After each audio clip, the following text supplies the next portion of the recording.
So the concept of multiomics for me is to be able to say, well, can we look at what is happening in a cell in a more complete way, and then extrapolate that to a tissue, an organism, a population. And the more we understand, the more we can understand the pathway that the biological system is taking. What is coded in our DNA is affected by the environmental cues we have, and that might be translated into the transcriptome in a certain way through epigenetics.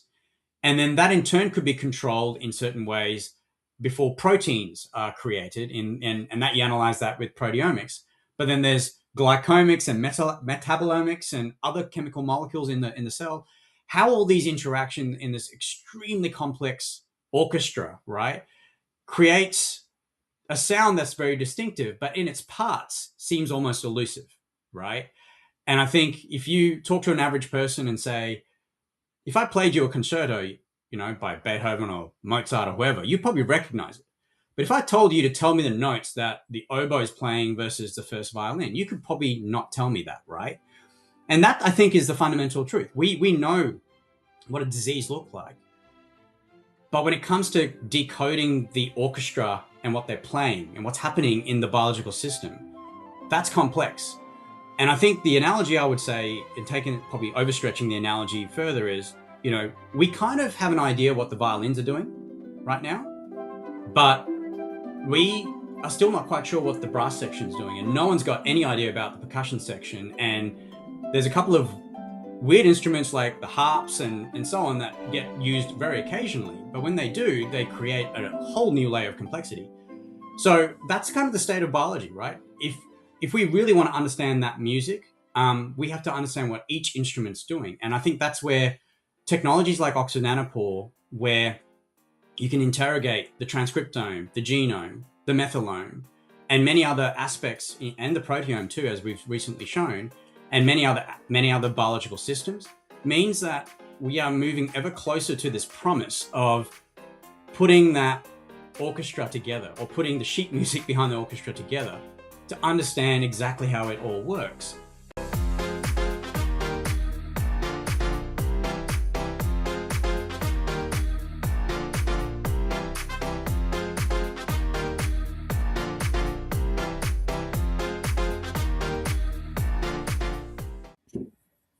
Hi, I'm Lester, and welcome to another episode of What's with RWE, the Canadian healthcare podcast. But again, we have another special guest today that is not Canadian, but Canadian, I would say, adjacent. So we've been talking a lot about genomics in the last couple of episodes, and we have another genomics expert on the podcast today. We have Arjuna Kumarasuriyar. Sorry, I butchered that a bit, No, but got it good. welcome to the podcast. All good.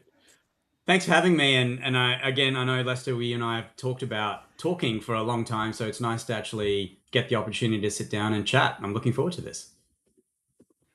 Yeah, so for the viewers that are on the podcast, myself and Arjuna, we've known each other for years now, primarily because we used to work at a company called Illumina. But now Arjuna has moved on to another genomic sequencing company called Oxford Nanopore. He is currently the head of the Asia Pacific development, and he has a long history in genomics since the beginning of probably next generation sequencing, which we'll talk a lot about, Arjuna, here on the podcast.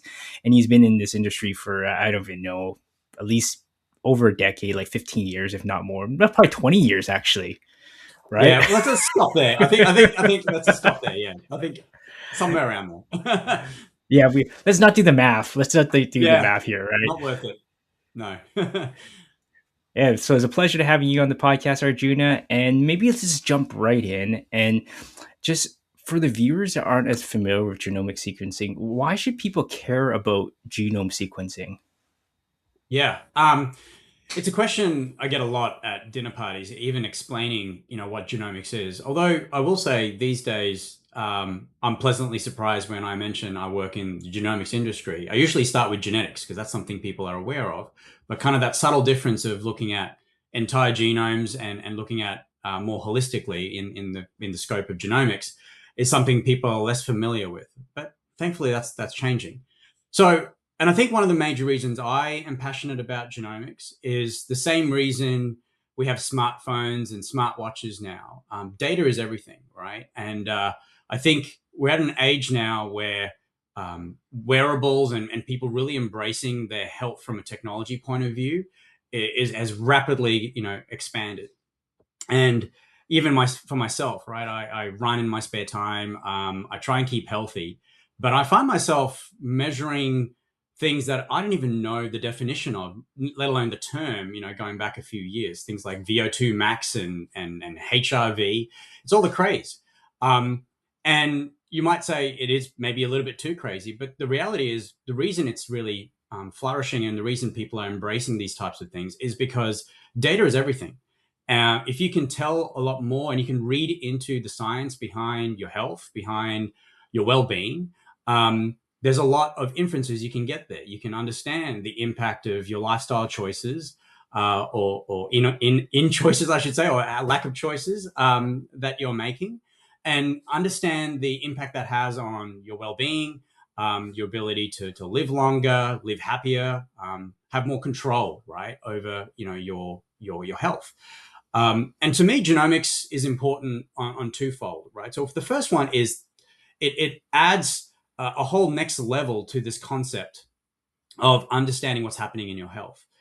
Being able to understand your predispositions, being able to understand what's hidden in your DNA that might reveal things you can control through lifestyle or choices you can make to screen earlier, or screen more frequently if you have that predisposition for a particular kind of genetic disease or cancer or something like that. It's immensely powerful, gives you back that control that I mentioned earlier. But the other reason genomics is important is to get to that holy grail, that concept of using genomics the same way we use HRV and VO2 max on our smartwatches today requires lots of genomes to be sequenced. It requires us to actually understand what those links are. We suspect and have a fairly good idea that there's a lot already out there, a lot already hidden within the genomic information that could give us some important clues, but we haven't unraveled all of it. There's been some simple things that we've discovered. There's been a lot of great work in the many decades that's led to the science and the level of science we are at today. But I think there's a common understanding that there's much more to understand and much more to unravel.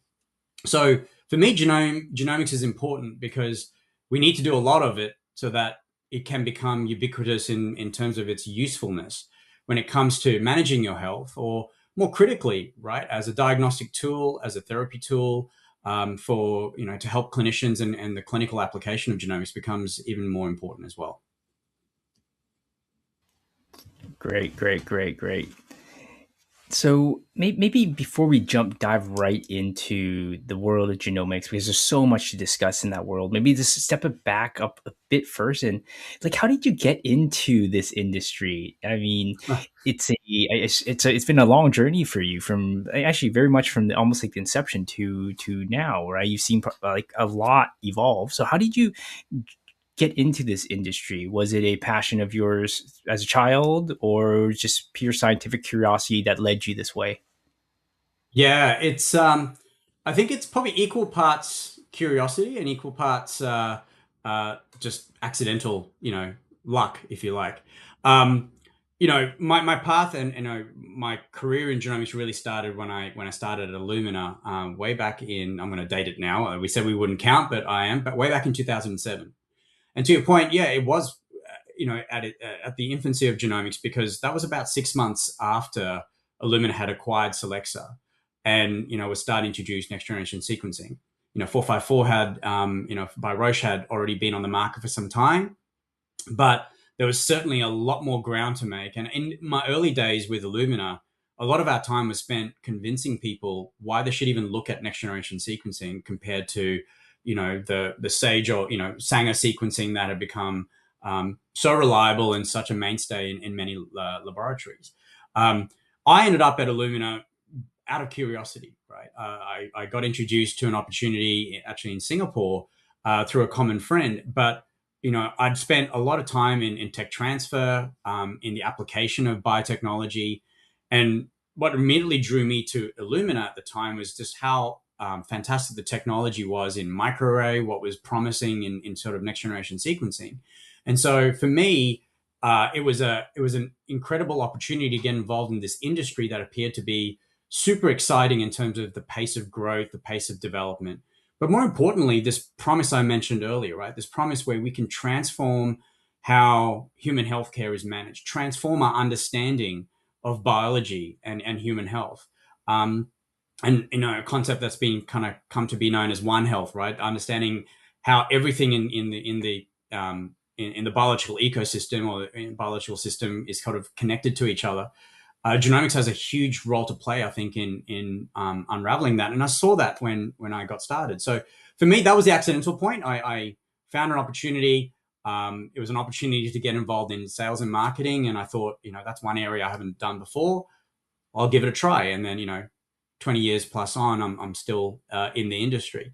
But it would be a miss of me to think that was purely accidental. You probably can't see it, but on the wall behind me is actually the first draft of the human genome in a poster form. And I was at university when the human genome was published.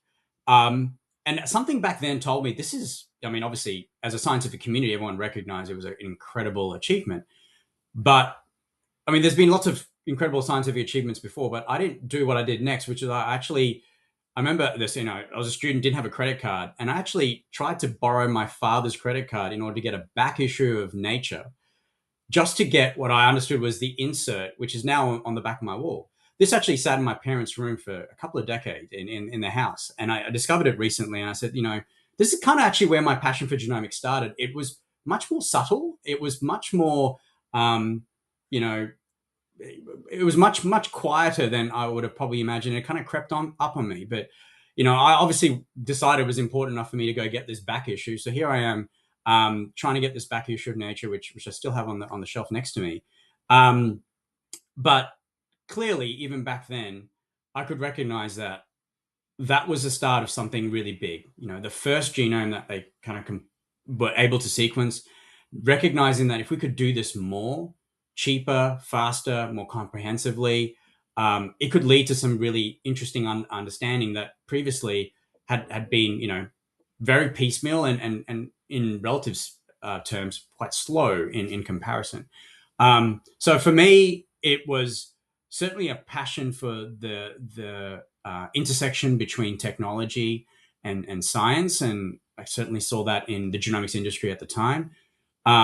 But the pace of the industry, the vision and mission of what we're all trying to do who are in this industry to kind of really unravel what the genome could reveal in terms of what we can do to transform healthcare. That's what's kept me here for over 20 years, as you said before. Great. Got two questions for you. Maybe the first question is, what happened when your dad found out that you took his credit card to get a Nature publication and took out the insert? Nothing, actually. I was, I did it the right way. I actually asked him. He was perplexed. He was like, really? Why? He thought I was hiding something much more, much more sinister. No, it was just me nerding out on the issue of Nature. So he was actually obviously very happy to. He's an academic himself, so he was like, wow, you're actually taking a real interest in this. Maybe science is the right direction for you. So he was happy to help, thankfully. So yeah, I didn't get into any trouble. Oh, great. So maybe second question is, just for, let's say, the billions of people that are watching, just because you're on actually the show, not myself, but yourself, there's a couple of terms that you use that maybe we should expand upon, just so that people understand, who are not probably in this world, understand what you're talking about. There's like three terms, actually. There was microarray, then there was Sanger sequencing, and then this idea of next generation sequencing. Maybe you can expand upon those three. Sure. So no, this is a great question, and it's one of those things where you have to remind yourself. You get carried away, you forget about the terminology you're using. So I tend to use the analogy of a book, right, when explaining these different kind of technologies, right? So Sanger sequencing, microarray, and next generation sequencing are effectively all technologies to interrogate DNA, to read DNA and understand what it might reveal. The way I like to think about it is Sanger sequencing is kind of like a paragraph in a book. So it's like reading a paragraph. All you understand is a paragraph, but you read it really well, and it's usually done really well. The problem is you kind of need to know where in the book the paragraph is. You need to know the reference point, the page number, sometimes approximately where on the page it is. Otherwise, it becomes an extremely expensive and time-consuming ordeal to try and find that paragraph. This is where something like microarray has, been a useful tool in the past. Microarray is almost like, and the way I like to think about it in this context is like a little index. It's like the table of contents of a book. Through some work that's been done previously by others, someone's gone ahead and read that book already and has said, well, I'll put markers for keywords into a table of contents so that if you're looking for the mention of a particular character or a particular location, you can look in the table of contents or the index and figure out, which section that could be. So that helps you kind of refine it. And so the microarray technology is almost a way of looking at parts of a book across an entire book, but only those parts. And sometimes it might be a part of a word, maybe a bit longer, but it's generally very, very short. On their own, they might reveal something interesting. The fact that a book reveals a single word might tell you that, hey, this book actually mentions something. It might be interesting. I'll go look into it a bit deeper. And so sometimes the absence or presence of the word is enough for you. But quite often, the fact that the word's mentioned, and it might be mentioned across the entire book, hundreds of times, doesn't become so useful. And this is where next generation sequencing comes in. And the premise here is, well, you don't need to have read the book before. You don't need to know where the paragraph is. Let's just read the whole book, and then you'll have that indexed completely. You can search it completely, digitize completely. And so the concept of next generation sequencing is the ability to read the entire book. Obviously, there's been different approaches to how that works, and I won't go into that detail right now, but the main take-home message is next generation sequencing is this technique, if you like, where we can take any book off the shelf and read it almost entirely. And in these cases, these days, I get to play with technologies that has got the ability to read an entire book entirely without any gaps. But then you can take that, then digitize it and have it on record, have it there so that you can compare that book to many other books. And of course, in this analogy, a book is a person, right? It could be a person, an organism. It could be a disease. And so by collecting many books, you can then make inferences about, what makes books different, what makes a disease, what drives a disease, or what could be a potential cure for that disease based on how that disease operates. So yeah, hopefully that helps those who don't have a genomics background understand some of these concepts.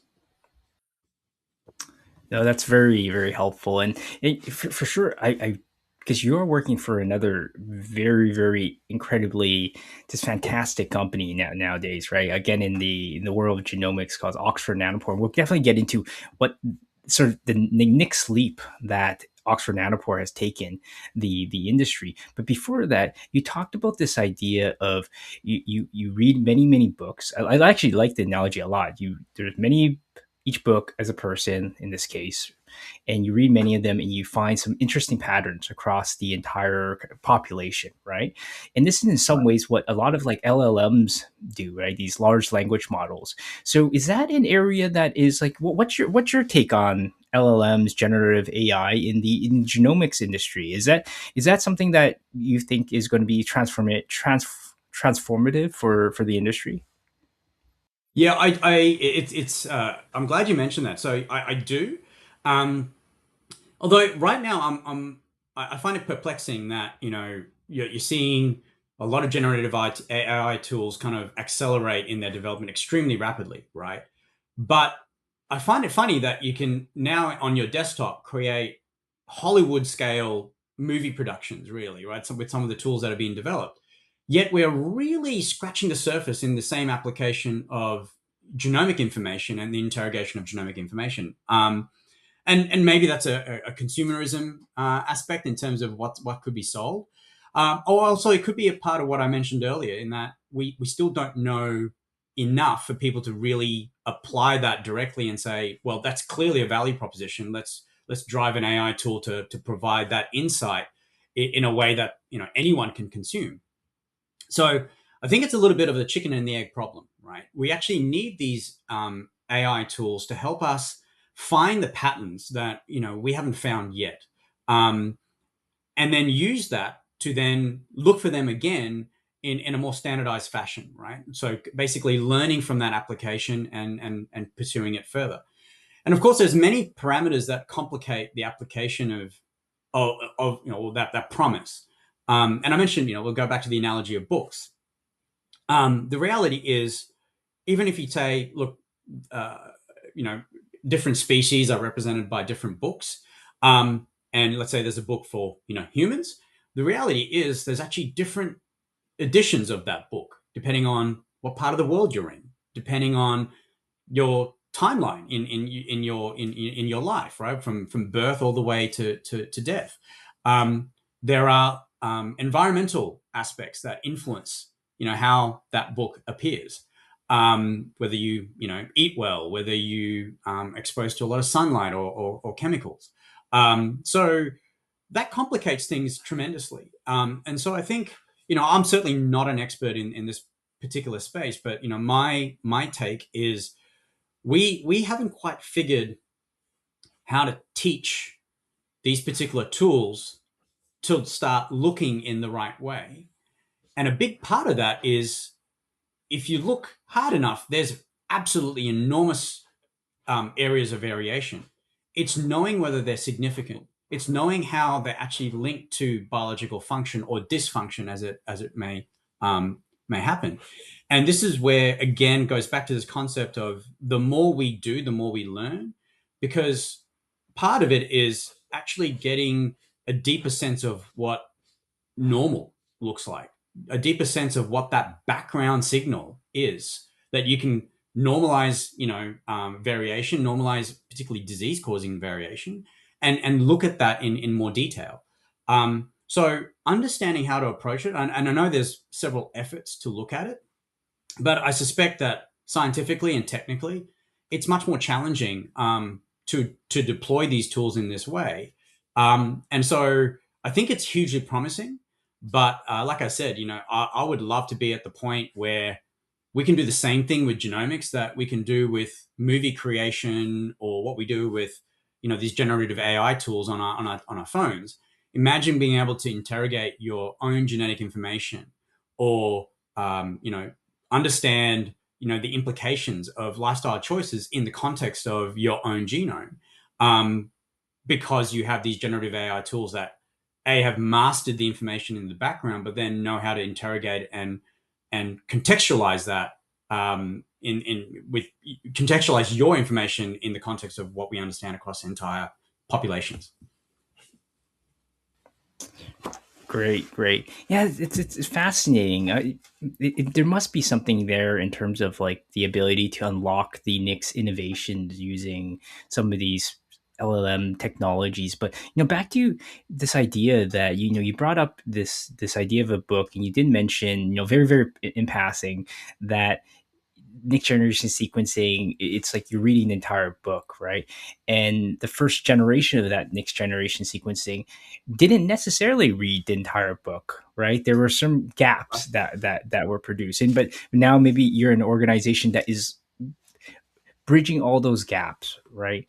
And maybe you can speak a little bit more about sort of the next wave, because it's fascinating that there's so many, that most people, we genetically are actually incredibly similar from a DNA perspective, but there's many other things that happen that's not the DNA part that makes us potentially much more different from that perspective. So maybe we can speak a little bit more about how that next wave is coming.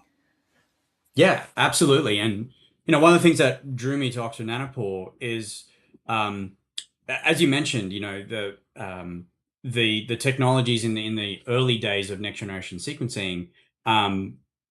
While we say we were doing whole genomes, the reality was that we were missing key parts of the genome. And again, trying to draw an analogy to this in the book, it might be chapters where they're kind of hidden.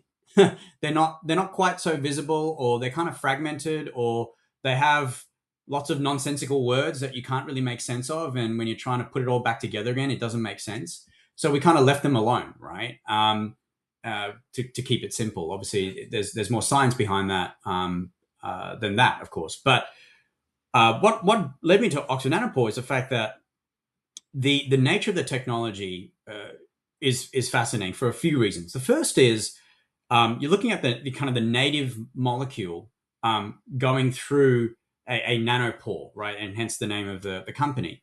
And so we're not using, modifications, if you like, or we're not using artificial methods to kind of really, augment the DNA molecule, at least in the main parts that we're looking through. We're literally getting a sense of the molecule as it passes through the pore. And what that allows us to do is a couple of things. One is generate very, very, very long reads. I think from from memory, I think the longest read length that we have to date is about 4,000, 4 megabases. So very, very, very long. When you think about most technologies looking at a few hundred bases at a time, looking at kind of 4,000 is kind of incredible, right? So there's that aspect, number one. The second is we can also look at how DNA is modified. And one of the things that geneticists have come to realize, over time is that there are chemical modifications to DNA. Some of these are actually heritable, right? So, something that your grandmother did that might have influenced her DNA can actually get passed on, to you, depending on, the circumstances. And so that adds a whole new layer of control and biological influence in terms of what that might mean in terms of disease or your health. And so being able to look at how these modifications, being able to look at these modifications on the DNA strand is something that is tremendously useful, and that's something that's natively possible with Oxford Nanopore sequencing. So now you've got this layer of not only being able to see much more of the genome, and therefore being able to see types of variants that are quite complex, that might be quite large. We can see all that, but we can also see modifications that are happening in the DNA. So going beyond the letters on the page, but looking at maybe the color of the font or the font itself, right, and being changed. That adds a whole new layer of complexity in terms of the biology that we're trying to understand. So what that leads to is this concept that many people refer to as multiomics. And simply put, if you take the study of genomes and call that genomics, multiomics is the study of other omics. So study of genes at mass scale is genomics. If you look at proteins across an entire, say, cell or organism, that's called proteomics. And if you look at gene expression, that's called transcriptomics.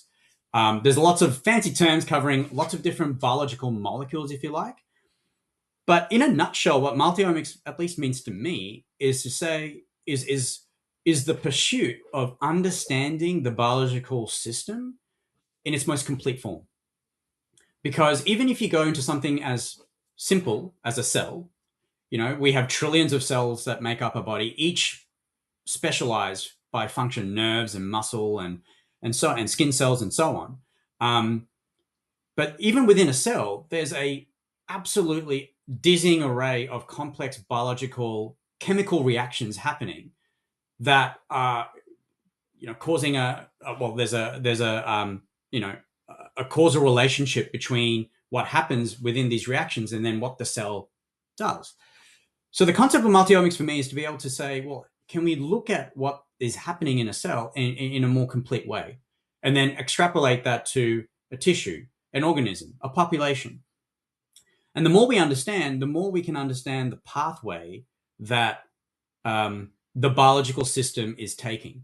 What is coded in our DNA is affected by the environmental cues we have, and that might be translated into the transcriptome in a certain way through epigenetics. And then that in turn could be controlled in certain ways before proteins are created, and that you analyze that with proteomics. But then there's glycomics and metabolomics and other chemical molecules in the cell, how all these interaction in this extremely complex orchestra, right, creates a sound that's very distinctive, but in its parts seems almost elusive, right? And I think if you talk to an average person and say, if I played you a concerto, by Beethoven or Mozart or whoever, you'd probably recognize it. But if I told you to tell me the notes that the oboe is playing versus the first violin, you could probably not tell me that, right?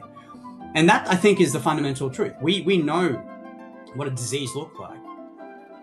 But when it comes to decoding the orchestra and what they're playing and what's happening in the biological system, that's complex. And I think the analogy I would say, and probably overstretching the analogy further, is, we kind of have an idea what the violins are doing right now, but we are still not quite sure what the brass section is doing, and no one's got any idea about the percussion section. And there's a couple of weird instruments like the harps and so on that get used very occasionally, but when they do, they create a whole new layer of complexity. So that's kind of the state of biology, right? If we really want to understand that music, we have to understand what each instrument's doing. And I think that's where technologies like Oxford Nanopore, where you can interrogate the transcriptome, the genome, the methylome, and many other aspects, and the proteome too, as we've recently shown, and many other biological systems, means that we are moving ever closer to this promise of putting that orchestra together, or putting the sheet music behind the orchestra together, to understand exactly how it all works, so that when it doesn't sound right, we know exactly which instrument is screwing up, and we can potentially adjust that, control it, change it to create a different outcome. That's a fantastic analogy. I'm definitely, during this podcast, when I edit it, I'm going to put in like Beethoven or some sort of like thinking in the background. That was excellent. I really enjoyed that. Absolutely. Following the book analogy, like when you talked about different colors potentially of words and so forth, I actually thought about it. Maybe it's more like a book that has both words and pictures, right? And maybe Next Generation Sequencing, the first version of it was very much just looking at the words, but now you have pictures as well. And if you just try to describe the pictures in word form, that probably would be pretty poor, right? Whereas if you can visually see it, then it becomes much more, there's so much more meaning in terms of what you actually can glean from it. So at least that's the way I thought of it when that's the inspiration you gave me. I was like, oh yeah, I guess I can see it from that perspective. But of course the orchestra is very, very, that's an incredible analogy as well. I think, well, using both, right? I've seen the book analogy being overextended quite a bit, with pop-ups and all kinds of things, and these days the books are a lot different. But yeah, I completely agree, and I like the picture analogy in particular, because explaining a picture is extremely difficult, right? Because putting into words means that what you have in your mind about what that picture looks like is completely different to what I have. But then when we both see a picture, we're both seeing the same thing. And I think that's what's so elusive, and perhaps, this is what's challenging when you think about generative AI. Imagine not having the context of experience and then being told, explain this picture, right? And put it in the context of something that Lester will understand or someone else will understand. I think that will become extremely difficult. And maybe we've oversimplified it, but that's one of the challenges with multiomics and genomics, is to now that we're on the precipice of, we've read the written parts, it's the rest of the subtleties. And I would go as far as saying the experience might be even like the texture of, the paper that's used, right? Is it glossy? Is it, that all adds to the experience, right? For an old book versus something that's, a printed magazine or whatever. So I think there's levels of subtlety that, we're just uncovering now that create a more complete picture. So it's really exciting that, we get to work with these sorts of technologies that are advancing that paradigm. Yeah, and for the younger viewers that don't know what a book is, it is a actual physical object that you read. It's no longer a screen. So no, absolutely, the tech that the texture of the pages, the way it sounds when you turn the pages, the way the pages smell, right, over the Yeah. years. Actually, Yeah. there's a lot that actually brings up, right, from an emotional perspective. So I see the analogy. Actually, you can extend it quite far, but we deviate a little bit here. I do want to get back on the something you said earlier on around what inspired you a lot was this idea of this technology obviously being very incredibly interesting, but also that it can help us learn a lot about life in general. But the other component is around the use of it potentially from a Mhm. diagnostic perspective or a more within the clinic, right? So you've seen this technology evolve over so many years, especially in Asia or Asia Pacific region. I'm Yeah. wondering, can you just thinking back over these years, what allowed what I guess what took so long? Maybe that's the easiest way to ask it. Why did it take so long for such a fantastic technology to then finally get adopted? And I know you've been, you were general manager of Japan in at Illumina. You worked in Australia where you're based, and in Singapore as well. Just Mhm. across the Asia landscape, I know different groups, different countries probably adopted it at different time scales. But like, what were Yeah. some of the learnings you see that, wow, why did it take so long?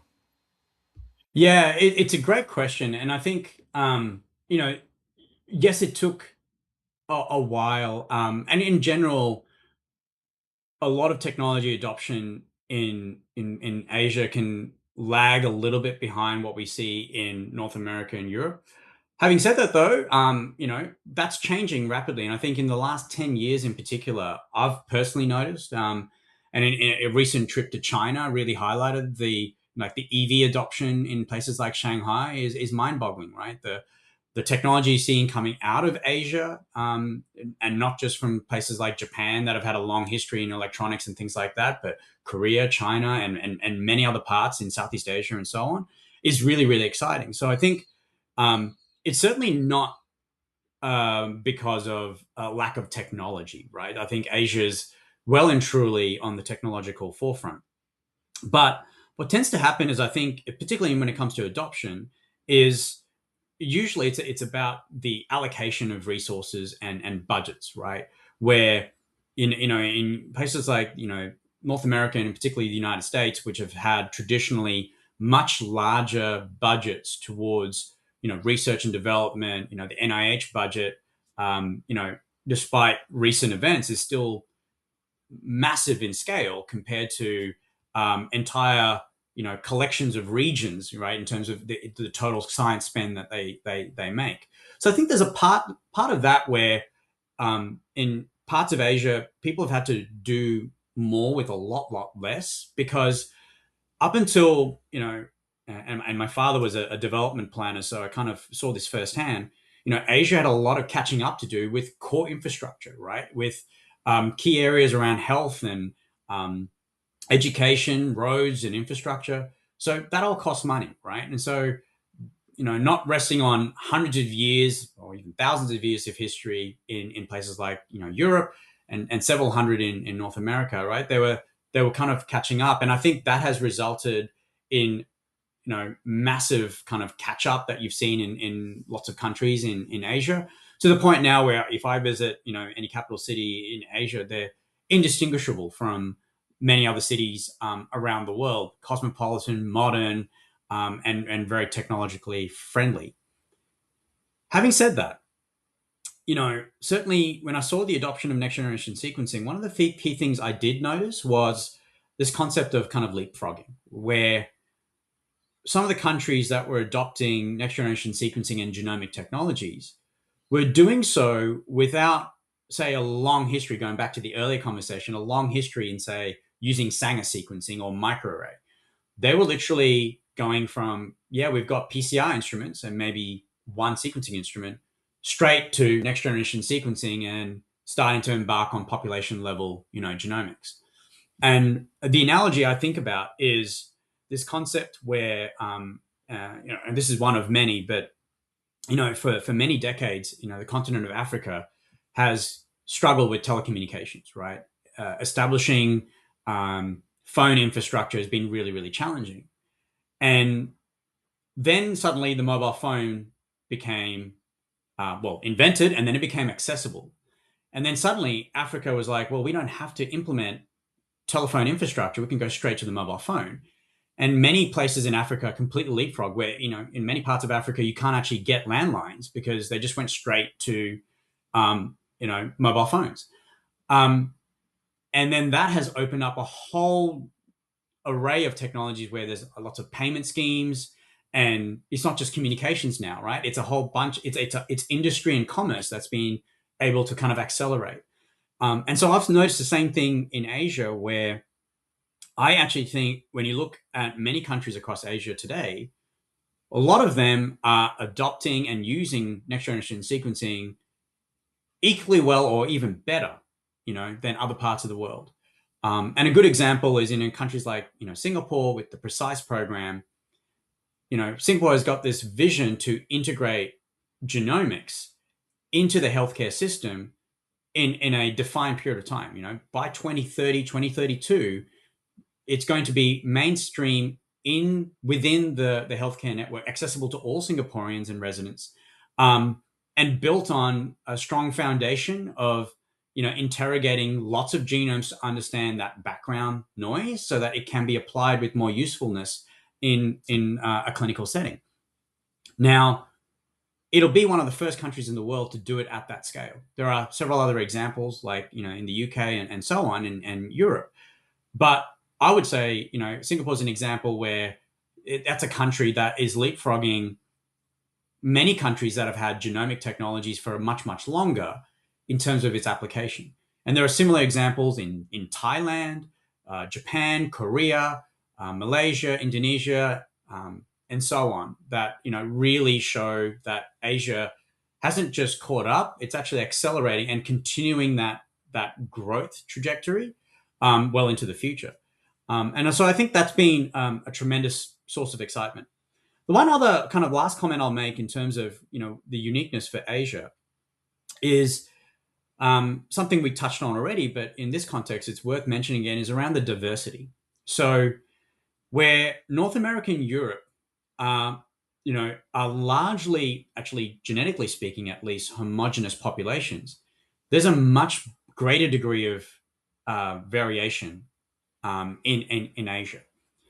And so that's meant that it's harder to apply or see the benefits of something that's done, say, in Singapore, and then try and realize exact same benefits in, say, Japan or Korea, as an example, or India, right? Because there's some fundamental kind of ethnic interplays happening in that data set. And so there's this need to almost replicate a lot of this in different countries, with different ethnicities. There's different monoallele frequencies, which basically describes how frequently something happens in a given population. So all of those play into how readily accessible the genomic information is and how much it can be applied in the context of, say, a healthcare system. And so they aren't able to stand on, well, they can stand on certain work happening in different parts, but in many cases, it has to be replicated just by the true nature of how populations exist. And you could argue that that's a challenge for everyone because of sovereignty of information, and countries want to be careful about their patients' data, and that's very, very true.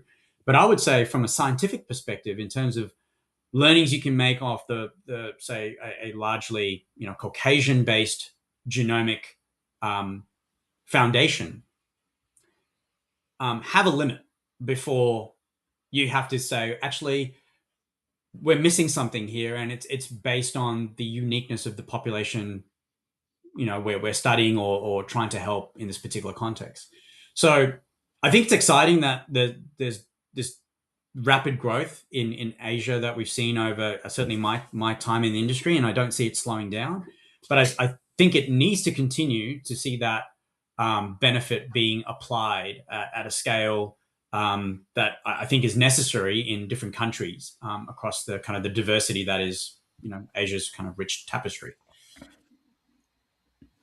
Yes, that's actually really interesting because the cash part, the budget part, completely, I think most people could understand what that means, right? But the last point you made is incredibly that just sent a little bit of goosebumps up my like all over because it's so correct. I didn't think about it that way. And maybe for individuals that aren't as familiar with maybe how genome sequencing is done, the way I guess, again, I guess we're following the book analogy, is can you Mhm. imagine if like if you had a like someone has a book in like say Japanese or Chinese or whatever, like let's say Chinese in this case, right? If you had to then like translate that to English first, right?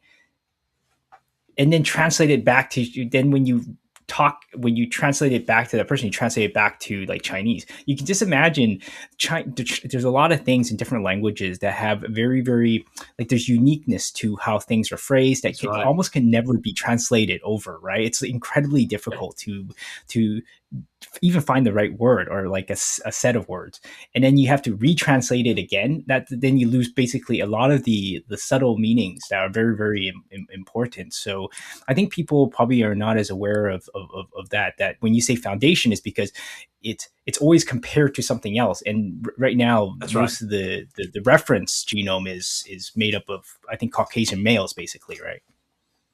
That's right. And you, I mean, the take home message is you miss a lot, right? You miss a lot in the initial translation, and then you miss a lot in when it's transcribed back.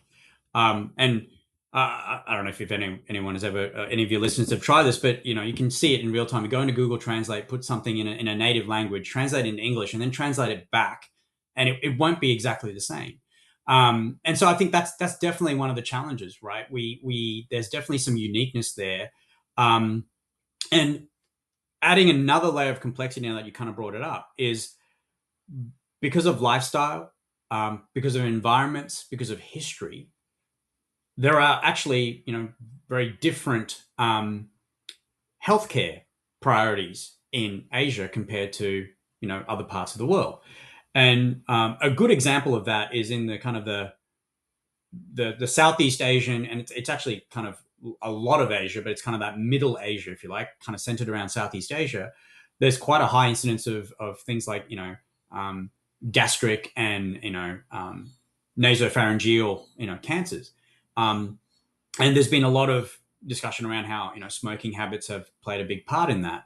But one of the big facets of that is food, right? And spicy food, fermented food, having an interplay into how that affects kind of health.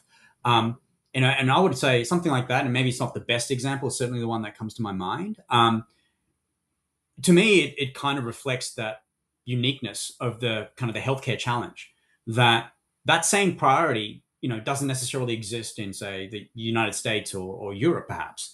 And so that funding component is actually compounded even further when it's not applied to the same high priority issues that you might have in Asia, right? So I think that creates an even bigger case for the advancement of genomic capabilities across Asia, and why it's so important that every sovereign nation has that capacity to generate large amounts of data, understand the uniqueness of their population in order to best apply that in a clinical context because of nuances like this. Because while you will get some benefits translating and taking inferences from other populations and work done by others, no doubt, it will cap out, and you won't, like you said, it's you won't know what you missed because you've done a translate to translate back, and it sounds right, but you're missing what the original and what the true sense of the issue might be, and that obviously means time. It means lost time for many individuals, lost health benefits or lifestyle benefits that can be delivered a lot sooner if we were able to enable that sovereign right. Great. I know I'm taking a lot of your times, and you've been very generous with it. So I'm not going to take too much more. I think I got two more questions for you. One of which is Sure. because you mentioned this in a little bit in passing again, Arjuna. You said that the idea that, like, say Singapore and some of these other countries in Asia need to sequence quite a bit more genomes in order to, in some ways, find patterns or find the signals, right? That means something. Yeah. I'm wondering, because of the new technology that, let's say, Oxford Nanopore has, and potentially others, I'm actually not as familiar there, right? That you can look at this so-called idea of multiomics, so more things than just the DNA. So you're looking at very almost like deep biological, let's say, relevance. I don't know if that's perhaps the right way to frame it, right? Do you Right. think maybe that will allow you to find signal without having as many genomes, or even better signals, or than just, say, doing a whole bunch of, say, DNA across a population? Is that sort of an idea someone's playing around with? Yeah, it's a really good question, right? And it's one of those ones that um, I think at its surface, it's a good hypothesis, and I think there are population genomic experts who can probably answer this question much better than I can. But what I will say is, I actually think the complexity begets complexity, and what that means is, because we can see more, we'll actually, by definition, have more data that needs explaining, that needs even more normalization. So I think we can't get away from the fact that we kind of need to do more, right? Um, I get what you're coming from. It's like, okay, we because we can see more completely, can we get away with doing less? My feeling is that we probably can't, because we can see more completely. We're going to be picking up subtleties that aren't even on our radar today. And I think that's where then we'll have to validate even rarer events. And a good example of that for me is rare diseases, right? By their definition, these diseases are rare, right? Happening in a very, very small percentage of the population. And the definition varies, by country, but it can be tens to hundreds of individuals all the way to thousands, but generally it's well below a single percentage, usually below 0.1% of the population. But as a collective, right, it's somewhere between 5 to 10% of the population globally. And that's not even counting the family members around people living with a rare disease that, have to support them, have to help them on what is usually an arduous diagnostic journey, right? Getting answers even to figure out what might be the issue here. Um, and that to me is an example where some of these diseases are very poorly understood because we probably massively underrepresenting the patient suffering from them. Right now, we're not interrogating them. Right now, we can't even properly diagnose them. In many cases, we're kind of putting broad stroke definitions across a collection of people that have very similar phenotype, very similar symptoms, but may actually have underlying genetic or biological causes that are quite distinct. And there's a subpopulation within that that have a different cause behind it, and as a result, there's a different therapy and treatment pathway that needs to be explored for one group of that sub patients versus another. So I think, interrogating deeper, interrogating more comprehensively, it will definitely help us in those areas that are front and center for all populations: cardiovascular disease, diabetes, mental health and psychiatric related disorders. All these are going to be important for every population, especially with aging populations across the world. So that's absolutely no doubt there. But as we do that more comprehensively, my expectation is that we'll start also unraveling those areas that we really haven't paid a lot of attention to because of funding, because of resources, because of time, because of not enough understanding of who is potentially suffering or carrying these particular ailments. So I actually think that will then lead to a whole kind of, and I don't know if there's going to be a distinct line in the sand, as it were, but it will.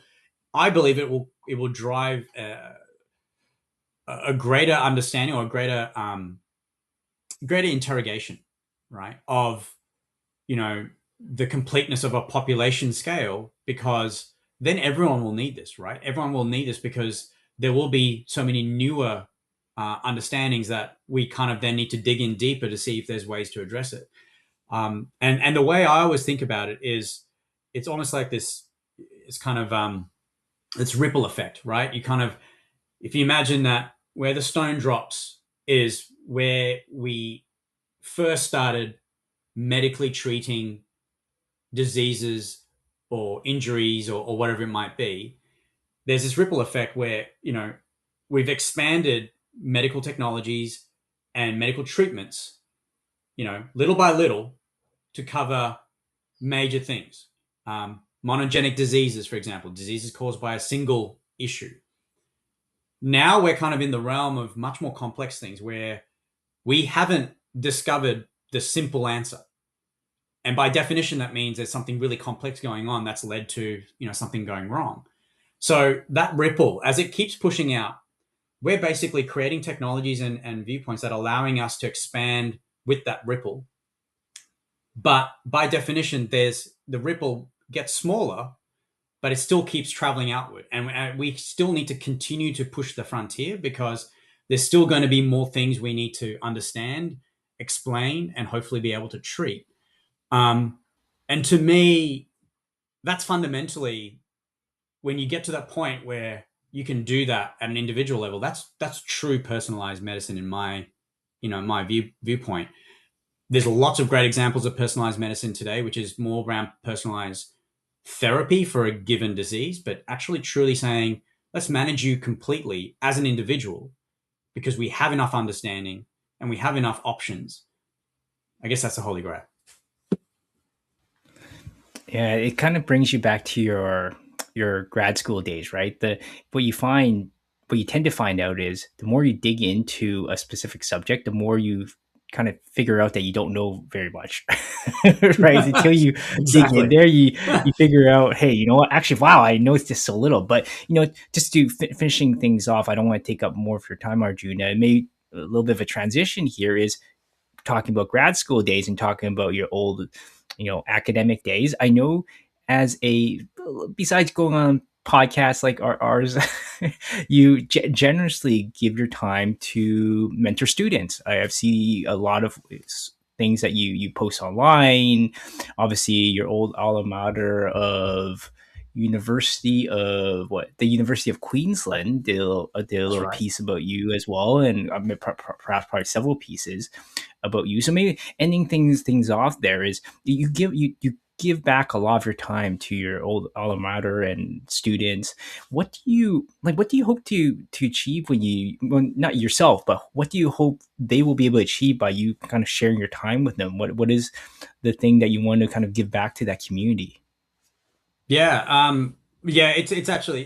Thanks, Lester. That's it's actually one of my favorite things to do, and something I'm at pains to explain almost every single time I do it. And I'll do it right now. Is I actually get a lot out of it. In some cases, I feel like I get more out of it than the students do. And here's why. Um, Even though it's starting to get a number of years since I was in those shoes, you know, as a student, I still distinctly remember, you know, how bewildering it is to kind of look at the options ahead of you, to not know what choices you should make, what doors you should try and open, to try and predict the future, right? And see, well, what should I do? There's a lot of really good options. How should I even make the decision, right? My parents tell me one thing, society tells me something else, I read about something else. Should I be driven by money, or should I be driven by purpose, or should I be, you know, there's all these kind of existential questions wrapped into people fundamentally trying to find their, I guess, their pathway of how they're going to make their mark in their world. So I find it so valuable to sit down with students and hear their questions, because it reminds me of that time, and it helps me almost reflect, right, on my own journey and reflect on why I keep doing what I do, the choices I've made, and how I would make them now if I was faced with them again. It's almost therapeutic for me because it's such a reflective opportunity. So I really welcome it. But more importantly, what I get out of it is energy, right? So students have just these wide eyes and such optimism for the future. And that fills my tank a little bit, right? It gives me a lot because I'm somewhat of a futurist myself. I'm fascinated by the future. I'm fascinated by technology, by the human condition, by progress, by just what could happen, right?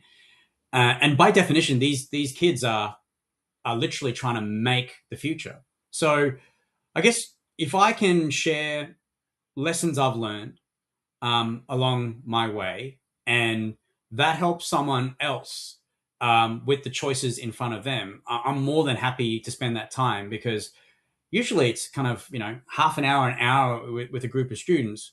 And I can't tell you how rewarding it is when years later you kind of chance upon that same student and said, actually, you said this one thing about this one thing that happened to you, and this is what it kind of led to me. And you can't the butterfly effect of what happened since that conversation. And most of the time, thankfully, it's a positive thing. And someone's gone off and they're making a great impact on the world. If I can play a small part in shaping how that next generation embraces this journey that we're all taking, and in our case, we talked about genomics in this podcast, but whatever the progress might be in whatever industry, they're going to be the future leaders, right? They're literally going to carry the baton as they grow up and become the experts, right? They'll drive that ripple, right, expanding out. They'll be the ones pushing that ripple and trying to give it more energy to keep going. So if spending time with them, hearing what's concerning them, reassuring them that just keep at it. You're on the right path. Just keep at it.